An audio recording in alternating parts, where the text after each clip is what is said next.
Thank you, Susan, for that introduction.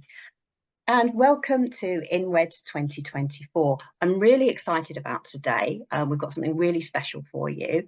I'm Helen Close. I am the Heritage Manager for the Women's Engineering Society. And not only are we celebrating our 105th anniversary today, or yesterday, but we're celebrating today. I am joined today by Dawn Bomfield, who was president at the time that the International Women's Engineering Day was set up. So, Dawn, thank you very much for joining us today. You're welcome. It's very nice to be here. Thank you. In fact, I wasn't president at the time of INWED. I was president, I think, later on that year, but at this time of year, 10 years ago, I wasn't quite president yet. So, okay, well, thank you. Nearly. Oh, thank you for correcting me on that, Dawn. But obviously you have been involved with WES for a long time and supporting girls and women in engineering. Can you tell us a little bit about what got you involved into the sector and how you came to be involved in the Women's Engineering Society?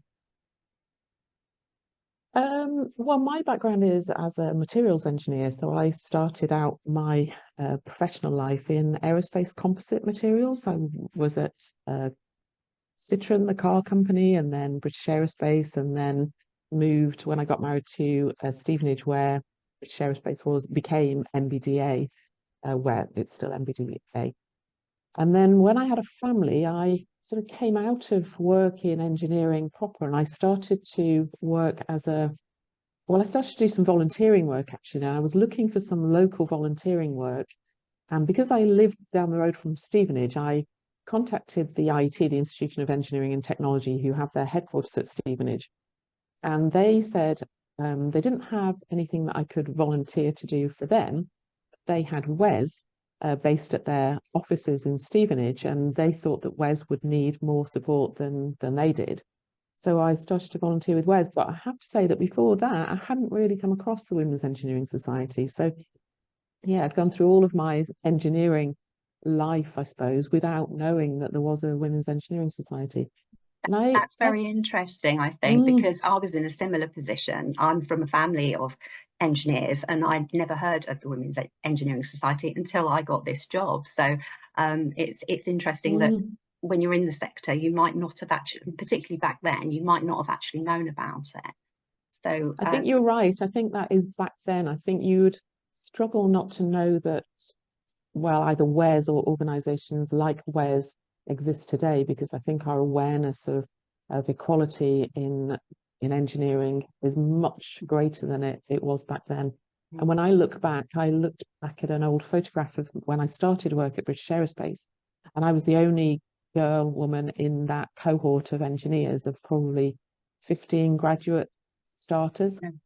And I wouldn't have been able to tell you that I was the only woman there in that group. It had not occurred to me, I think. But I think today it would occur to us much more. So I think, yeah, the Women's Engineering Society and groups like ours have come a long way in raising the profile. And that's just culture change, I think, generally across the UK and across the world. Okay. Can you explain the idea of INWED and how it came about and what was the thinking behind it? And how did you expect that first year to go, and how did it go? It came about because we were looking, it was the 95th anniversary in that year of WES, and I worked in the office. I was the only one that worked actually in the office sort of full time at WES as a volunteer at the time, but I was looking for some way of celebrating that 95th year. And I had noticed that in the March time, during International Women's Day, I think it was I think it was Engineers Without Borders who'd done a big piece around their women engineers. And I thought, wow, this is really good. It would be really good if we had our own day as women engineers. And I thought, well, it would be a shame if we had to sort of hijack International Women's Day every year with like an engineering overlay. And so it's just seemed like a good thing to do on that day that was coming up, the 23rd of June, which obviously is our centenary date. So I thought, well, I'll give it a go. And WES was at IET at the time, so the IET were very helpful, probably slightly unbeknown to them how helpful they were expected to be, but they allowed us, they allowed us to send out all of these packets of resources to schools, and we sent them, I think, to nearly every secondary school in the country. Back then, we didn't have a download, so we had a pack of information that had the day and a press release and a little card, oh gosh, you know, a USB stick that had a rolling presentation of women engineers that we sent to them all. And yeah, and it was a huge operation of getting these packs together. And every night, sort of 30 packs went into the post, you know, for their franking machine. And it did have a little label on saying supported by the IET. So that was great. And they actually were real enablers. But the hardest thing, I think, in the first year was to get people to realize that they had ownership of the day themselves, and it wasn't our day. You know, and just like International Women's Day, we all celebrate it. We all feel that ownership of it being our day. So that was really hard because people were very keen to say, yeah, we really think it's a great idea and we'll help you out. And I was like, don't help us out, just do your own thing. And we did have our own event as well. But yeah, the key thing was to give it away really, and give the resources away, and give the branding of it away. And I think its success lay in the fact that we didn't need to take the ownership of it ourselves, and we could distribute that shared ownership, and it has just taken off. And you know, the best thing today is when somebody says, oh, you know, did you know it was in INWED next week? And I say, oh yeah, I did. Yeah, thanks, I knew that, without them thinking, oh well, you know, it belongs to somebody. So yes, and there's certainly lots and lots of events go on every year now. This is the 10th year of doing INWED, and last year our potential reach was 782 million, with more than 389,000 social media impressions, and over 700 attendees attended the webinar.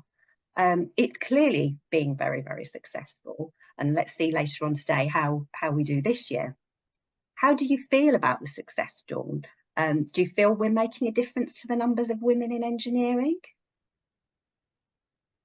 I think the success has been phenomenal, actually. I mean, I know we have our own stats of the things that we record, but I see it being, you know, I'm involved very heavily in the World Federation of Engineering Organizations, and I see it being celebrated right around the world. And those people who celebrate it would not know to register with WES. They probably don't necessarily even know of the existence of WES. So they don't, you know, there's so many more things that happen on the day than we can register ourselves. So I think it has been hugely successful, and it's given us a real platform for talking about the things that we do, for launching new things, for celebrating women engineers, and just raising our profile and our confidence and our voice as women in engineering. And I think now, you know, it is much more mainstream that we have that voice, and we use that voice. You know, the day itself is one day in the year, and it's never going to change a huge amount of things one day. And I've got a graph actually that I show of things that you can do to increase diversity in engineering, things that you can do to increase inclusion in engineering, and then the scale increases with impact, the amount of impact that you will have. And INWED is probably kind of like low on both of those scales. Nevertheless, it does give you that that focus year on year for you to then draw those things that you maybe do that don't necessarily always get the visibility that they could do, that are maybe more impactful. You know, if you have some real program that is creating change, or you're spending money in, you know, the right places, then INWED gives you the opportunity of saying that, you know, telling people that's what you're doing, and showing other people that this is, you know, your contribution. And so I think on its own, the day is a day that we, you know, we really enjoy and we celebrate. But the value of it, I think, is in the other things it promotes, the voice that it enables us to have. And I think that's where the value is. But we can't kid ourselves that we are massively increasing diversity in engineering, because the stats don't bear that out. We don't see, okay, we see some shift in the last 10 years, but it's certainly incremental, and it's not that step change in increase in numbers, in percentage wise. And in fact, this last year with the last Engineering UK report, it looks like we've plateaued at best and, slightly decreased at worst.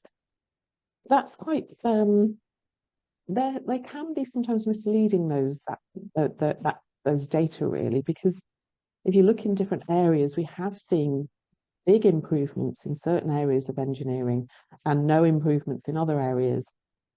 But I think we have much more women now working in the environmental sectors and in the areas which are addressing climate change and the planetary biodiversity problems that we have now. And I think that's a real success story and a positive news story. So we need more, though. It's not enough what we're doing. We need to do more, I think. Which kind of leads me on to my next question. What more do you feel needs to be done, and how do we go about that? It's a big question, that one. Yeah. I think what we're all doing is the sort of grassroots response to the problem. And we do a lot, women engineers themselves and our allies do a lot ourselves to try to encourage more young girls into engineering and more people to join engineering later in their career. But I think we need more systemic change on different fronts, actually. We don't have enough young girls coming into engineering, and there are, in my opinion, reasons for that. I think one thing that we could easily do that would change things, in my opinion, is to have better careers advice. And I do quite a lot of outreach, and I know that engineering isn't really the default choice of career for young girls. That's because of family sort of lack of capital in science or engineering capital in the family, and also because careers advisors don't necessarily see it as a career for young girls. And we as an industry don't help ourselves either, because we do a lot of inspirational events knowing that is the case. So we will go into schools a lot, and there are a huge number of those things that we do to inspire young people, but we don't capitalize on that inspiration by converting them into real help when they come to want to choose their careers. So for me, I would have us set up a one-stop shop for careers, so that people who want to know how to actually get into engineering, once they have been inspired, find it much easier. And I see the impact of us not having that clearly, because engineering is a very broad subject area, and it's very difficult to help people into the right part of engineering that suits their interests. And even I've been involved in engineering a long time, but I'm a materials engineer, and I would find it very difficult to try and explain to someone what a process engineer might do, or a different type of engineer might do. So we need to help people there. But the other kind of structural thing that I think needs to be looked at are the pathways from double and triple science, because I think we don't have a clear pathway for the 3/4 of young people who take double science as opposed to the single sciences at GCSE level. And I think those people struggle to do an A level in the science, the individual science. And so they struggle then to find a pathway into engineering. We could help with that, I think. And I think, personally, I feel like we could have a general science A level that would increase that pathway from double science through to A level science and then through into engineering. But I think there's some structural things to do for that pathway in from, young people, but also from the side in terms of people changing careers and being able to find their way into engineering through kind of tried and tested pathways is another area we could help with. And then, of course, retention. that's a big area, and we are losing Mm. people, a lot of people. And we have so few women who are qualified, professionally qualified and registered as engineers.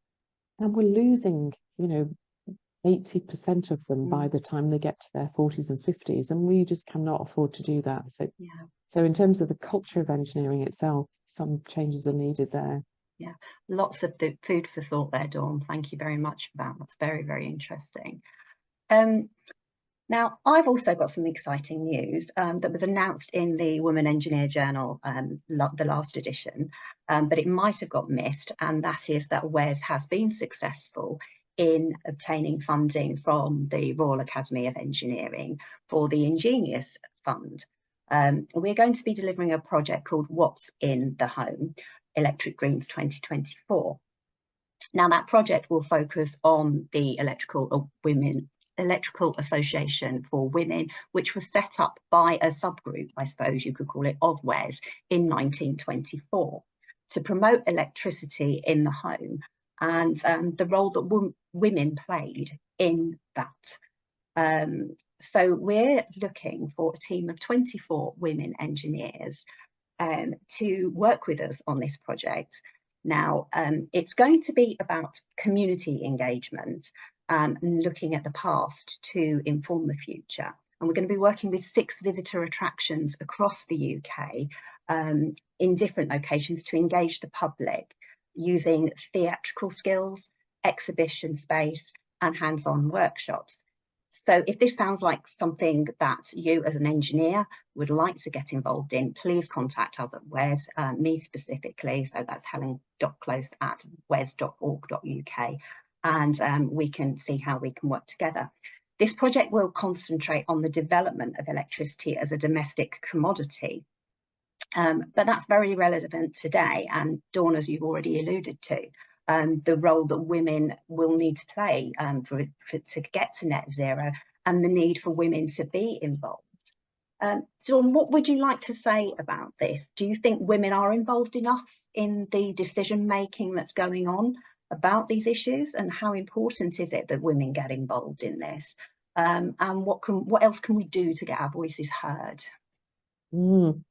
Well, yeah, congratulations to you, Helen, for putting in such a Thank successful you. bid, because it's never easy to get one of the Ingenious grants from the Royal Academy of Engineering. And this is a really good example of doing some community outreach work and bringing in a different group of people to try and get the message across. And that's, in fact, exactly what the Electrical Association for Women did. And I'm also involved, as you know, Helen, in this group of us who are this small group of volunteers working on the Electric Dreams project to celebrate the centenary of their formation this year.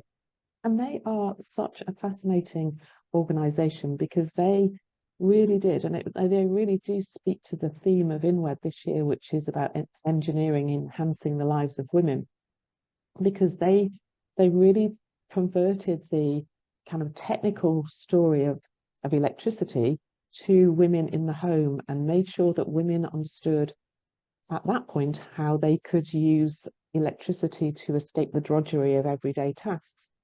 Now, of course, we're updating that conversation to see what the conversation looks like today, and it's obviously very different. And it's about how we use electricity smartly, and what the future choices are for renewable energy and for our decisions. And women are very important in their role as gatekeepers of lots of the decisions that we take in the home, to do with purchasing electric vehicles, to do with choosing who we get our energy supplied by in terms of food that we buy and use or waste.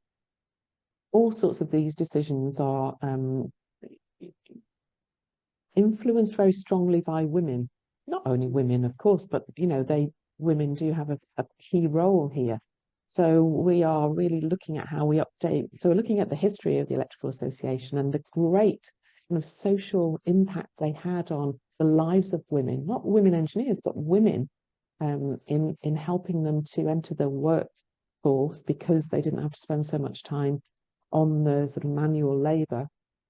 And now looking at, what that story looks like today, and how we are encouraging women to understand more about their electricity choices, but also understand that they have a role in these engineering sectors and the renewable energy sector as well. So it's a great opportunity. And of course, the Electrical Association for Women doesn't exist in the UK any longer, but it does in Trinidad and Tobago, one of my Commonwealth Engineers Council partners. But we are using that centenary of their formation to our advantage, and it's a great set of a great program that we have to celebrate. And we've got events on, as you say, Helen. You've got the What's in the Home theatre production, but we've got events during November. But we've also been using the whole year actually to tell the story. Through WES, through the IET, we've had lots of talks and outreach activities, but September, October, November time later this year is when we're doing the majority of the work, and we've got a conference in London on the 12th of November, sponsored by the IET. We've got an event in Newcastle at the Common Room where we've got another theatre production actually, which is a small sort of version of the first Electrical Association for Women meeting. Events in Bristol. In fact, we've got a whole month of exhibition in Bristol based around the all-electric house there, which is taking place at the Stradling Collection. So that should be really interesting. But something else in Monmouth, looking at one of our women there, Lady Shelley Rolls, Eleanor Shelley Rolls. So yeah, we've got stuff lots and lots going on all over. Yeah, it's a great project to be involved in.